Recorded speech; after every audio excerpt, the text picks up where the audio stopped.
In this episode, we're talking about a game with moderate time travel, a notebook to aid you in helping others, and a time loop. It's not Majora's Mask. We're talking about Kulebra and the Souls of Limbo. This and more on Indie Game Arcade.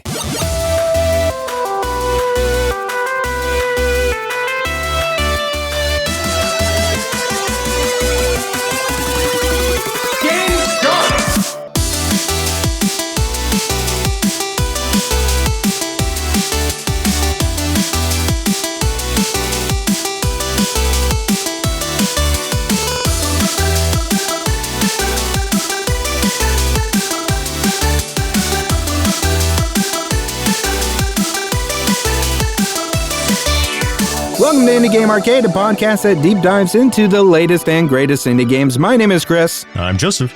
And I have not told you this yet, but I was up all night, Joseph, just exploding out the bottom. Exploding, Joseph. Okay. Do you understand? Why are you telling me this now? Because I thought I was going to die. I thought I was going to die and go to limbo, which hopefully, if I did die, I would go there and I would befriend this adorable snake, this dead snake, who would help me do whatever I needed to do to move on into the next life. And that's why we're going to talk about Kulebra and the Souls of Limbo. Aren't you glad that I brought my stomach problems? I feel like I'm worse off for it. You somehow ruined my day. That's what I'm here for. Game start! Kulebra and the Souls of Limbo was released on May 16th, 2025, developed by Gala Games and published by Fellow Traveler for $19.99. And as a description, this is a 3D adventure game with 2D paper aesthetics, so think like Paper Mario, but with a very Latin America-inspired like visuals and themes. And you're playing as Kulebra, who is a cheerful undead snake, as you navigate the world of Limbo, a place where souls with unresolved issues are trapped in a perpetual 24-hour time loop and forget everything after that period. However, Kulebra is what's called a bright soul, who is someone that can retain their memories, and through empathy, understanding, and helping others, Kulebra can sometimes leave a mark on them, allowing them to remember you as you eventually help them to move on. So this game is kind of part Majora's Mask, part Spiritfarer. For those who are familiar with those two games, Majora's Mask, one of my favorite games of all time. Definitely, I would say my favorite Zelda game of all time. And then I know Spiritfarer very much I don't want to put words in people's mouths, but an extremely popular indie game. One that I have owned for a long time, still haven't played it, but one of these days I will get to it. Very emotional, I know that much. Have you seen this game before, Joseph? I mean, just the trailers of it. I've not played it, so I don't know a ton about it. Visually, it looks cool. Is there combat in this game? Is this a game I would like? It is combat free. So I'm so sorry. I'm so disappointing. Sorry. Well, I like the way it looks. Yeah. From an artistic standpoint, though, I knew you would like it because the visual style of this game is fantastic. That was the thing that drew me into this. And the reason why, too, that I was just like, you know what, I want to give this a shot. I want to play it, see how it goes. And like, I'm not going to beat around the bush. I fell in love with this game while I was playing it. You know, the idea of like combat and everything aside, since there isn't any, but like this hit on, we were talking about last episode about how Clair Obscure hits on such a really deep emotional level. This was also hitting me on a really deep emotional level as well. I'll talk a little bit more about that towards the end, but I'll go into like the mechanics and everything first to kind of, you know, so I can lay the groundwork for why. So the main point of this game, or I guess what you're doing, is you're mainly exploring and interacting with the people, the world. You're meeting people to understand really what your objectives are. Like the overall objective is like, you know, you have like an overarching quest, and you're also trying to understand like your place in Limbo. Like, why is it that you are a bright soul? Like, why can you remember everything? Why, and, you know, everyone else can't? The more you talk to people and understand their problems and why they haven't moved on yet, you'll see that some of their issues are going to be intertwined or even a part of you understanding your own purpose and like how you can maybe move on yourself. But within that too, there is this time loop system. So there's a day, dusk, and night cycle. After night, the world resets. So most of the characters, well, all the characters aside from you really, will forget previous events, but like you will remember everything, obviously. And so you'll be able to make incremental progress. And that's why I bring up Majora's Mask so much, because it is a lot like that. With this just being, you know, a single day and Majora's Mask being like that 3-day kind of system. And to kind of move through the cycle and stuff, instead of like a perpetual cycle that's going, you rest at a bench and then you select like, if you're done doing stuff in the day, then you'll select dusk or you'll select night or you'll select, you know, the next day, you'll select morning. And depending on the time, characters are doing different things. Certain areas and some characters will be available or unavailable, which means like there's a lot of like puzzle solving and stuff, environmentally, socially, that you kind of have to figure out like and understand character schedules of like who's going to be where, when, so that I can accomplish like this task. So you kind of have to observe some of the characters, understand their patterns, assist them to do whatever they need to advance their stories and advance your own overarching story. And you do have, again, going back to like that, you know, parallel of Majora's Mask, you have a notebook that helps you remember all these things. All the tasks and stuff are tracked in there, like profiles on all the people that you meet, all the important information that help you understand the routines, clues, objectives, all that stuff. There's also a lot of like, you know, item collecting and stuff. You're collecting pearls, which are kind of like the currency of this game. There are treasure chests and stuff like that for you to unlock. Lock picking in this game is super cool. And the reason I like it is because it's like you can get like a hairpin and try to unlock, let's say, a treasure chest or something. This is like a sequence, like an order sequence that you have to like figure out. And you get like an up, down, left, right selection. And you're having to like memorize the pattern as you're like experimenting to like open the lock. And I just liked that lock picking mechanic to it. I thought that was cool. As you're like trying to help people and, you know, talk with them, get them to be able to move on, they might become a dark soul, which is basically there are these like darker forces within Limbo that are kind of manipulating certain things within this, you know, in-between world that you're in. And it can cause some of these folks to become corrupted into a dark soul. And then they'll become very adversarial. And though there isn't like combat per se, like it's not like fighting or anything, you do have to try to figure out like how you can uncorrupt them. And sometimes it's like talking them down in certain ways, but you have to remember past conversations or past clues and stuff to figure out like how to uncorrupt them. There's like different items or something that you might have to go and find or combine different things to turn them back before you can help them move on.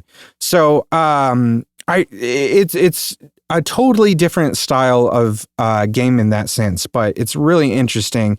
And as far as like progression through the game, like, so you're kind of going into different areas and those areas will be locked or blocked for different reasons. So to move on, you have to figure out how to get to the next area, which really will coincide with helping someone to find out like information, and like, you know, helping people really helps you in your own quest. So another thing is there's like multiple outcomes for the different characters that you're helping. So there's not always like a right or wrong way to do things. It can change based on your approach. So I honestly like, I love the idea of this.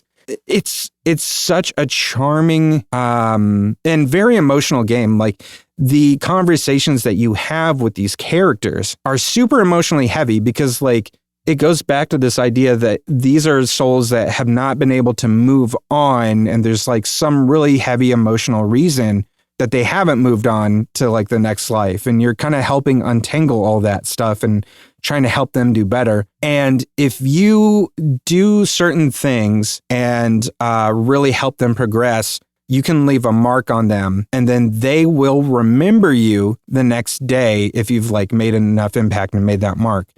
So then like that will help you progress even further. So I just love that idea that in this game, the idea of empathy, understanding can make such a mark on someone that's stuck in this time loop that regardless or despite the time loop, they will still remember who you are because of the mark that you made on them. So obviously there's like a lot of layers of storytelling, and like there's obviously like a message within this game. And I think that's really why I resonated with this so much, aside from just the art style, because the art and the sound of this game are fantastic. It's beautiful. It's like artistically one of my favorite games I've seen all year, and it makes you feel so happy and so sad at the same time. It just brought me back to all those melancholic feelings I had playing Majora's Mask as a kid, where you feel for all of these people in this kind of doomed way. And like, you know, years later as an adult, you understand that Majora's Mask really is like a metaphor for kind of like being in limbo and a lot of these like emotions that are like depression and all these other things.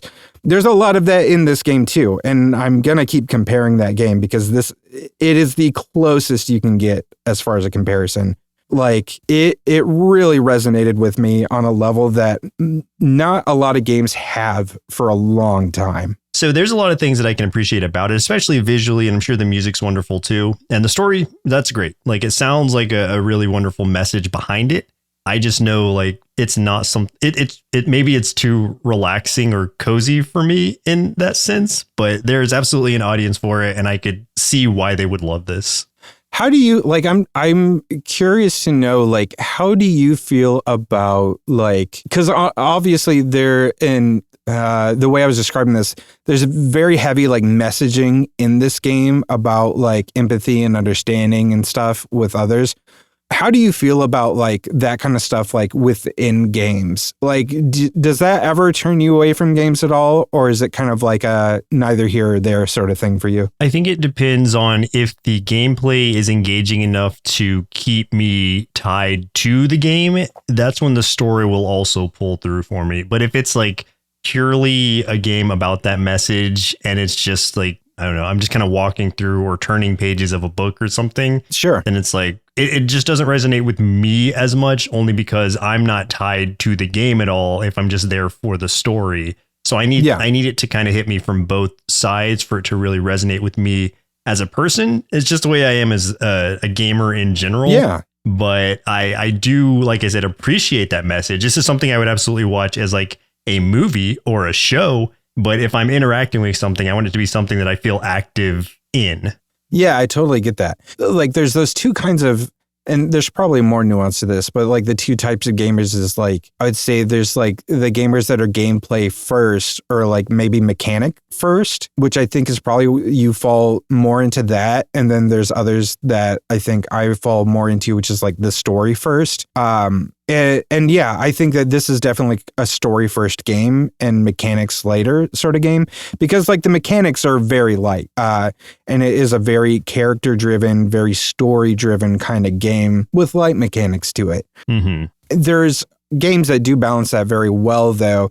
And I think when we were talking the last episode about Clair Obscur, where it's kind of both, that one's like very, I say extremely balanced in that story and gameplay are extremely well balanced. And I think that that's why, as much as I love a game like this, like personally, Kulebra and the Souls of Limbo, when it comes to my personal preference, it would be in my list for top, like one of my top games for the year for me. But like overall, I would not expect this to be on anybody's top list as like when we're talking about the larger, like what is the best games from the year? Like I would definitely not include this game in like the conversation because it's not like, you know, it's not the mass appeal, you know, kind of thing. Does that make sense? Yeah. Yeah. Have there really been any sort of visual novel-esque games that have been like game of the year contenders? I'm trying to think of some, but like it just nothing comes to mind at least. No, I don't know. I think if anyone ever got close, it was probably Doki Doki Literature Club. And I think that's more because of the twist than anything, I guess, right? I would assume so. But I do know of the time that year just because I've been doing like those top 5, top 10 videos and stuff on our channel. And with the research I've been doing, it was like one of the within the top 5 games played the year that it came out. And that's like across like all of Steam. So yeah, it was pretty huge for sure. But whether like, let's say at Game Awards or anything, whether it made that conversation, I don't really exactly know.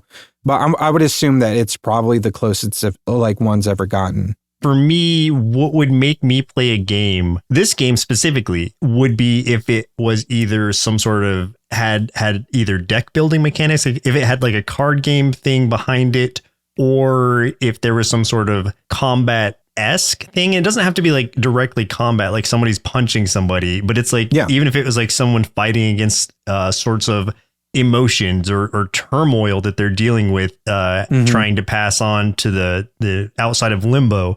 Like things like that, conceptually interesting and just give me something to mechanically chew on.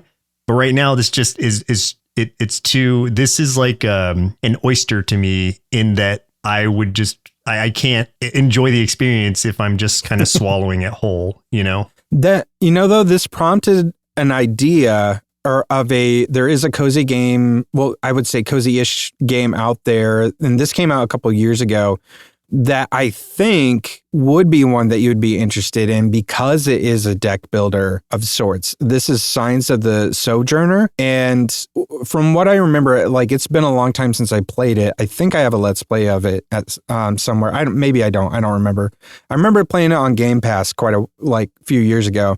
In that one, like you are kind of like running a caravan in this world where you're like trying to sell things to keep your kind of like your town alive, and you have to travel to these different areas, but not all of these areas speak the same language. And you kind of are having to decipher things and try to translate and stuff to like talk to these people to understand them and to sell your stuff. And to like establish trade and everything, but you're using like cards to do that. So that's where like the deck building and the card system and everything comes into. So like I'd have to like see if I'm remembering it correctly. I'd have to like revisit it again. But like that might be like one of those instances where there might be a little crossover from like cozy game to enough physically that you can do. I say physically, it's a video game, but like enough like more nuanced mechanics and stuff like that might grab your attention. So maybe check that out sometime, Signs of the Sojourner, and see if it's something you'd be interested in. It does sound interesting. And one that I always think of, and I think I mentioned it a couple episodes ago too, is Griftlands. That's a roguelike where you have, I mean, it's a turn-based roguelike with a deck builder roguelike, and you don't have to fight your way through things. There are like negotiation things you can do instead of like the like straightforward combat. And that is conceptually interesting to me and gives me something to chew on again and just like think about. When I'm playing a game, I like to be challenged either emotionally, physically, or mentally. So if none of those things are happening, then it just feels too easy for me in a way that so I guess like I know some people play video games like just to straight relax, but it's relaxing to me to be challenged in that way. So I don't know, that's a me thing. And I know other people share that view, but like you said, there's different things for different people. A lot of people are more mechanically driven like myself. And then some people are just more story driven like you. And it's not wrong or right either way. It's just to each their own sort of situation.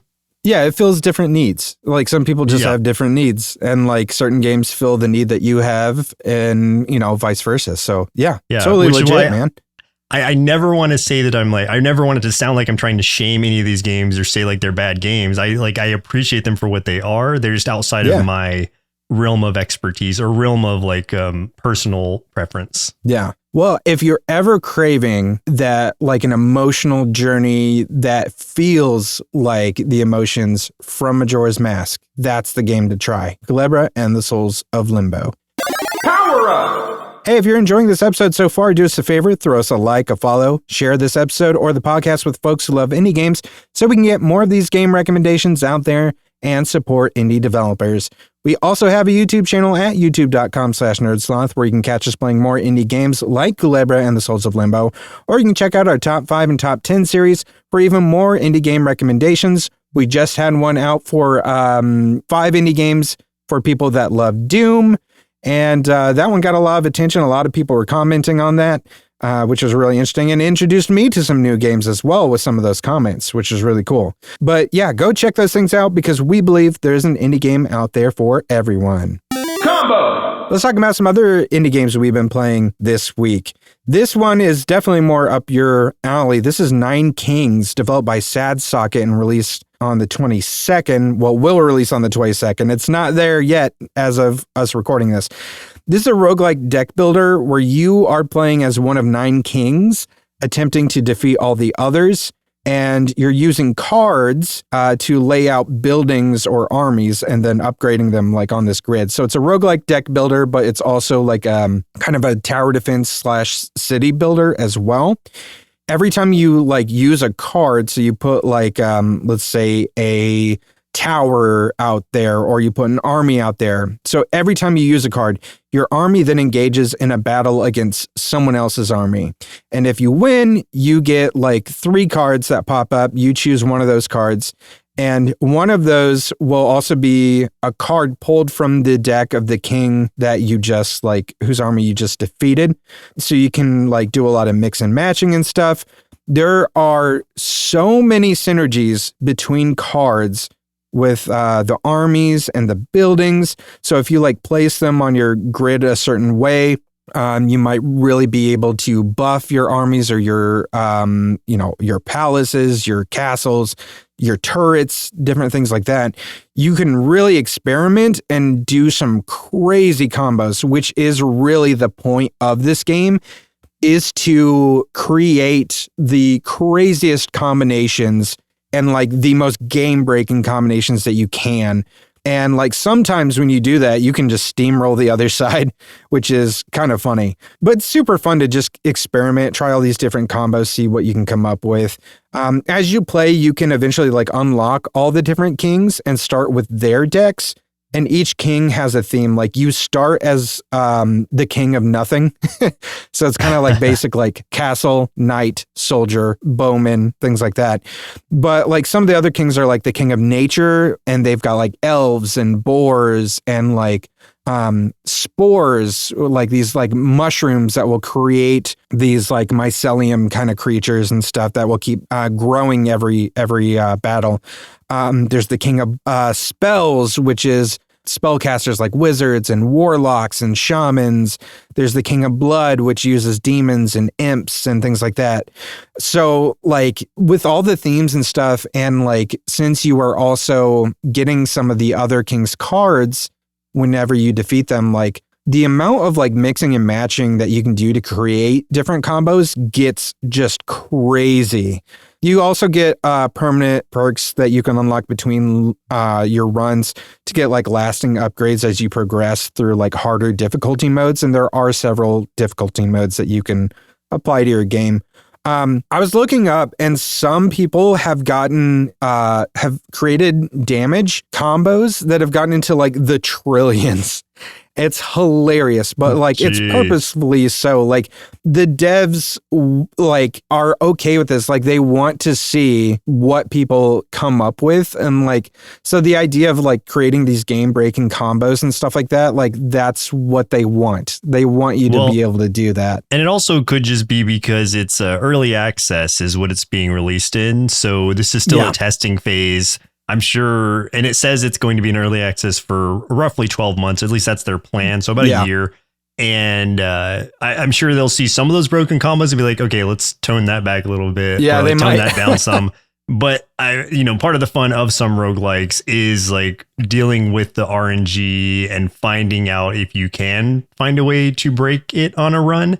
But that won't always be the case. So I don't know. We'll see how it goes. It looks interesting. I've not played it like you have, but it looks fun.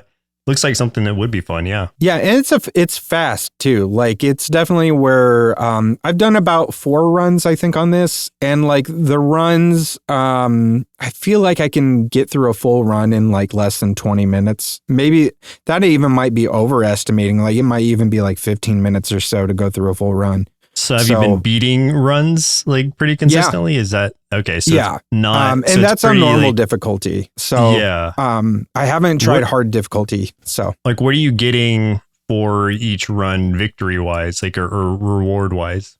So that's like where you can get some of those like permanent upgrades and stuff like that. So you'll unlock some of those that you can do to like change certain things about like, you know, you think about like how Vampire Survivors and stuff like that, you can like, you earn those points to like throw into your permanent abilities and stuff that will just carry through. It's like that. So you're doing that. And then you're also like earning points towards unlocking the other king decks. So that's what they've got so far. That isn't to say that there won't be like more unlocks or more things added, but that's just what it is at the moment. Cool. Yeah, it looks interesting. I'm going to put it on my wish list for sure. Yeah, I've had a really good time with it. It's definitely one that doesn't take a lot of time. It can be really just kind of fun. It's got a little bit of a sense of humor to it too, which is kind of nice. Just seeing the tiny little guys fighting each other and stuff and moving around, and just the little noises that they make during the fights is great. So yeah, it's fun. Sweet. I see that you started playing Rhythm Witch Beat Death like I was talking about last week. So you've been enjoying that? Yeah, it is cool. Like I've only beaten the first like 2 stages of it, I guess, or levels. I mean, there are multiple like levels or stages per level. I don't know how they are deciding it, but there's like these sections and you go in and you do the thing with whatever character you're choosing. You're unlocking different characters with these points you are earning and various cards and whatnot. And each of the runs so far has felt pretty unique because the characters, 1, play differently, and 2, there is some RNG to the sort of upgrades you are able to get during a run. So you're kind of having to work with that as well. As far as the rhythm part of it, which is like the main thing, it's definitely one of those like hit the beats right on and you'll get the best outcome. But what I found really like challenging, or not, maybe not challenging is as much as like inefficient about it, was just that the markers for your the beats you're supposed to hit are so small and they're just around your character that I found myself so hyper focused on the character itself just by necessity. It's hard for me to appreciate the world around it. It wasn't difficult to like kill all the things that were around me or kind of like hope that my periph can pick up what's coming on what side, but it just, I have to be so focused on the character that I wish that it were like a wider kind of thing or something either around the screen in some way that lets me really appreciate all the art that's there instead of just being so focused on these tiny dots that are going around the character. So that's more of a like a, I don't know, personal preference thing. But I feel like it's taking away from all this world you've created if your eyes are just fixated on purely your character because that's where your beats are that you need to hit. Yeah, you know what? That made me think of like maybe trying it without looking at that and just trying to go from the beat of the music. But like that's something I definitely haven't tried with this game yet, like not using the visual cue and just listening. So yeah, but I also don't feel like the music doesn't necessarily follow the beats is the thing. Like even like if you were to stick on the beats, like it's not really following the music all the time. You think it's so like that's where kind of off? Yeah, it's either off or it's just like the beat that's kind of under the main beat to where it's like you're not. Yeah, sure. If I weren't looking, I don't know that I could just like pick it up instantly. It just like has like a similar sort of like stuff style to it where it's like every 2 beats it's like doom doom doom. So it's like that kind of style, but it's not. You're not hearing that like audibly. You just have to like watch your markers, or at least that's what I've been doing. And then when it gets into like the powered up mode, especially once you put it on a harder difficulty, then that it starts going wild. like boom, boom, boom, boom, boom. And it's like 2 3s and then 2s and then like all these different things around it. But it's also not being replicated in the music, to my knowledge, at least. So that's where it's harder for me. If it were just like a complete like following the beats of the music, then yeah, I could understand. Probably like I just want to listen to it and then be able to replicate that. But instead, it doesn't seem like that's the case. So I'm purely relying on what I'm seeing on the screen, and I could be wrong. Like I'm not like any kind of like pro with music or rhythm or anything. But it just, to me, I don't think what I'm hearing is representing what I'm seeing visually. Yeah, I totally get that. I think you've played it longer than I have at this point. So like, I think you've probably got a better understanding of it. And I would agree with like, I do wish whatever the visual cues were larger, because yeah, there's so much good stuff to look at in this game because the design of everything is so cool. It is. Yeah. It's got that spooky, cute thing going on. And so I want to see this world around. I just can't because I have to look at these little dots that are going around my character. Yeah. I saw that. So in your notes, you were like comparing it to like Crypt of the Necrodancer and Hi-Fi Rush. And yeah. I just wanted to ask you real quick, like, how much of Hi-Fi Rush did you get to play? Because I never got to play it and I really wanted to, but like, is it even available anymore? Because I know that studio got shut down and then for whatever reason, I thought that game got kind of wiped, sort of like, what was that other game we used to play? That wrestling game that got completely wiped out. Oh, Rumbleverse. Rumbleverse, yeah, yeah. No, you can still download Hi-Fi Rush on Game Pass. Okay, yeah. So I didn't play too much of it, but I'm just talking like purely from the beat perspective. I think those games are done more in a way where you are able to follow the beat either audibly or like on screen. Representation is just like easier to follow around the screen. With this one, my only thing is that like it's just so small. It's not that it's hard to follow the beat. It's just it's so small that I'm missing out on so much that I want to be looking at.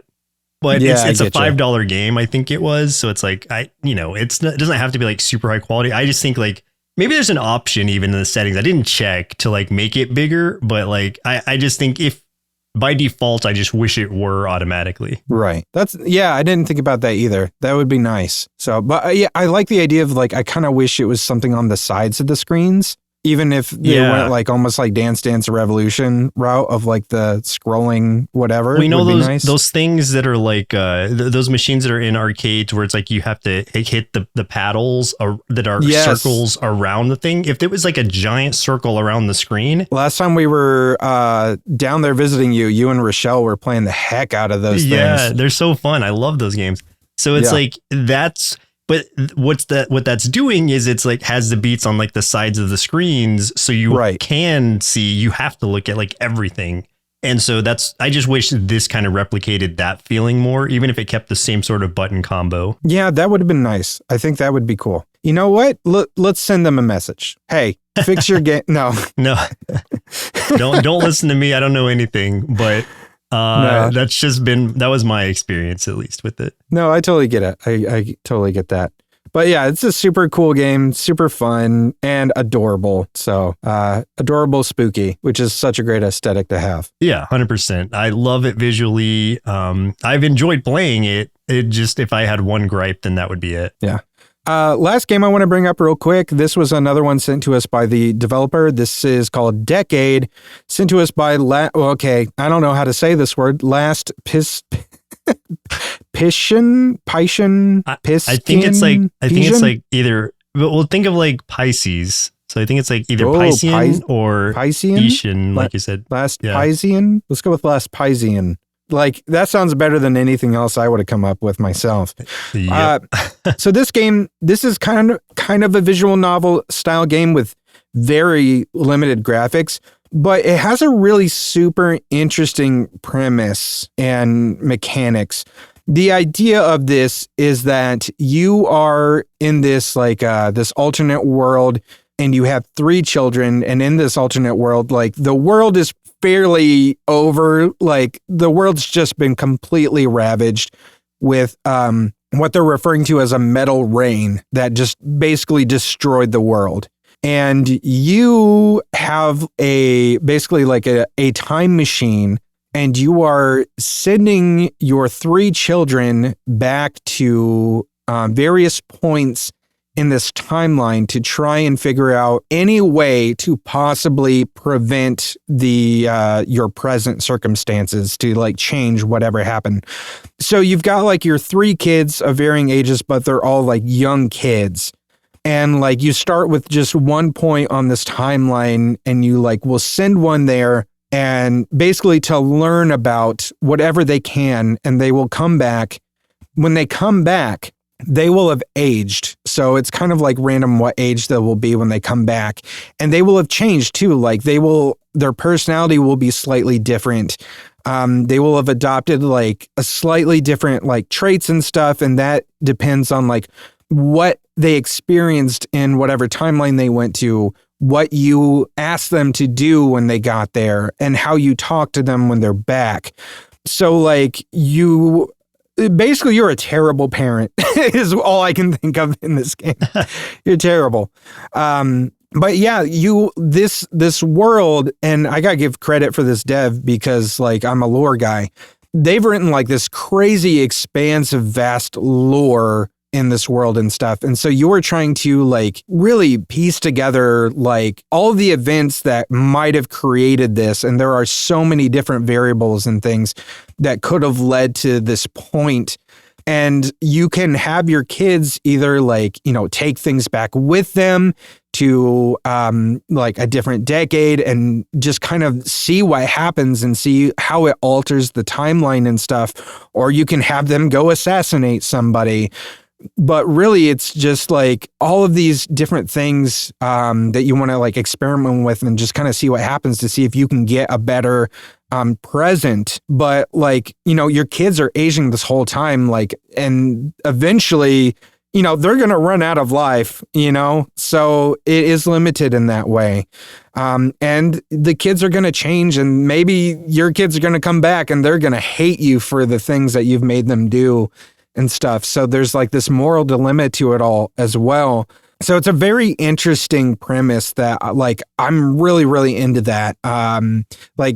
Visually, I wasn't super sold on it and stuff, but like the idea of this game is so cool and so interesting to me that like, yeah, I wasn't sure about it at first, and then I started playing it and I'm like, this is a brilliant idea. So yeah, super cool.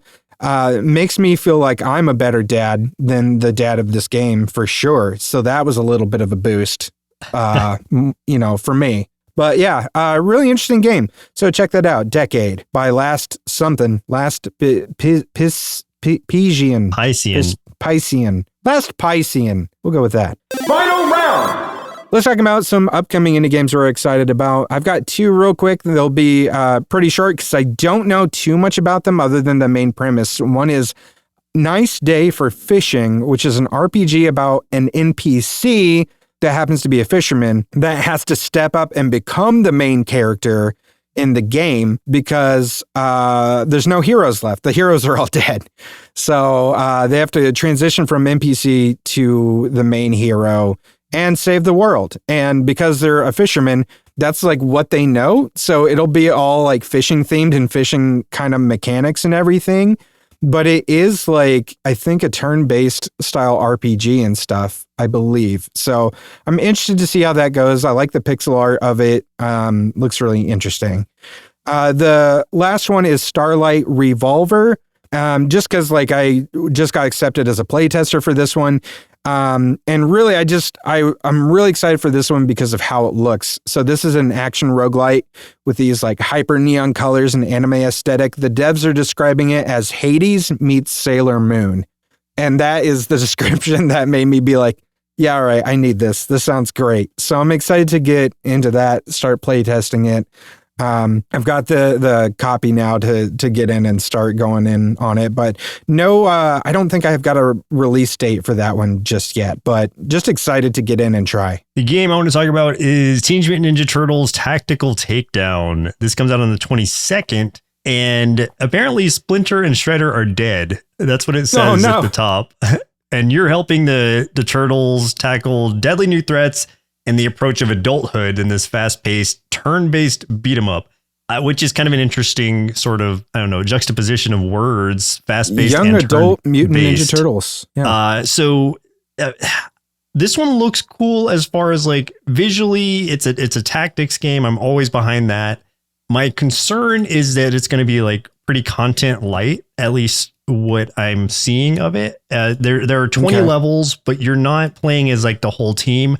The team, as far as the story goes, like they are kind of drifting apart a bit. So they're all sort of tackling their own little campaigns of this. Oh. And if you think about it, like if there are 20 levels, that means like they've got 5 levels apiece. The levels are interesting and they kind of like, well, it says mutate, but the levels like change as you're going through it. It's sort of a diorama style. It's a graphic novel diorama style visually, and almost looks like little figures that you're kind of setting up, and like almost like paper cut figures that are going through. Oh, that's cool. Yeah. And so like, again, like visually it looks cool, but I just think it might be like on the lighter side content wise. Doesn't mean it's going to be a bad game.